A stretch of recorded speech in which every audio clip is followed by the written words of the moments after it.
अब खबरें विस्तार से। हरियाणा चुनाव प्रचार के आखिरी दिन सभी राजनीतिक दलों ने अपनी पूरी ताकत झोंक दी है। आज शाम 6 बजे चुनाव प्रचार खत्म हो जाएंगे। चुनाव प्रचार खत्म होने के बाद उम्मीदवार और उनके समर्थक डोर टू डोर अभियान चला सकते हैं। हरियाणा विधानसभा चुनाव के लिए प्रचार आज शाम खत्म हो जाएगा। चुनाव प्रचार के आखिरी दिन आज कई दिग्गज चुनाव प्रचार करेंगे। उत्तर प्रदेश के मुख्यमंत्री योगी आदित्यनाथ 3 जनसभाओं को संबोधित करेंगे। राहुल गांधी विजय संकल्प यात्रा का आज आखिरी दिन है। चुनाव प्रचार के आखिरी दौरे में सभी सियासी दलों ने पूरी ताकत झोंक दी है। सभी दलों के नेताओं, स्टार प्रचारकों और उम्मीदवारों ने बुधवार को कई जगह रैलियां की और अपने उम्मीदवारों के पक्ष में वोट मांगे।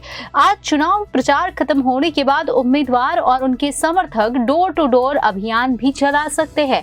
शाम 6 बजे के बाद चुनाव प्रचार का शोर खत्म हो जाएगा और स्टार प्रचारक कहीं क्षेत्र में दिखाई नहीं देंगे। राहुल गांधी आज नूह, महेंद्रगढ़, अटेली, नारनौल विधानसभा क्षेत्र में प्रचार कर रहे हैं। दिल्ली की सीएम आतिशी भी हिसार में, बरवाला और चरखी दादरी में चुनाव का प्रचार कर रही है। हरियाणा विधानसभा की सभी 90 सीटों पर 5 अक्टूबर को वोटिंग होगी, जबकि चुनाव के नतीजे 8 अक्टूबर को घोषित होंगे।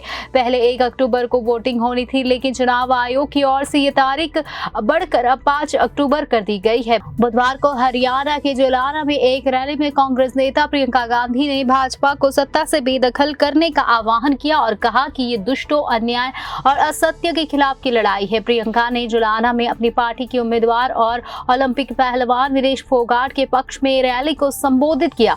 रोजगार, अग्निवीर सैन्य भर्ती योजना और किसानों के कल्याण समेत अन्य मुद्दों को लेकर राज्य की भाजपा नीति सरकार पर निशाना साधते हुए प्रियंका ने आरोप लगाया था कि सत्तारूढ़ पार्टी ने हर स्तर पर लोगों को धोखा दिया है। उन्होंने कहा, कुरुक्षेत्र की लड़ाई और ब्रिटिश हुकूमत के खिलाफ लड़ाई जैसा मौका फिर आ गया है। आज ये आपकी लड़ाई है जो अन्याय, असत्य और दुष्टों के खिलाफ है। आपको खड़ा होना होगा, ये कहा था प्रियंका ने। आगे उन्होंने कहा कि अपने अंदर झांकना होगा और देखना होगा कि क्या हो रहा है। वही रक्षा मंत्री राजनाथ सिंह ने कांग्रेस पर चुनाव के दौरान कई वादे पूरे न करने का आरोप लगाया और हरियाणा के लोगों से विपक्ष के बहकावे में न आने का आग्रह किया।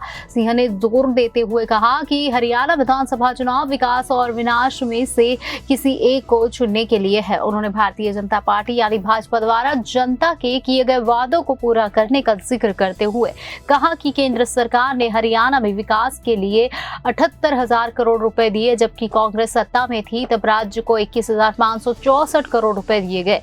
सिंह ने हरियाणा के यमुनानगर में जनसभा को संबोधित करते हुए कहा कि कांग्रेस ने 10 साल में किसानों को 1,158 करोड़ रुपए दिए, जबकि भाजपा ने 13,276 करोड़ रुपए दिए। उन्होंने कहा कि भाजपा के पिछले 10 साल के शासन में हरियाणा में युवाओं को केवल योग्यता के आधार पर नौकरियां दी गई।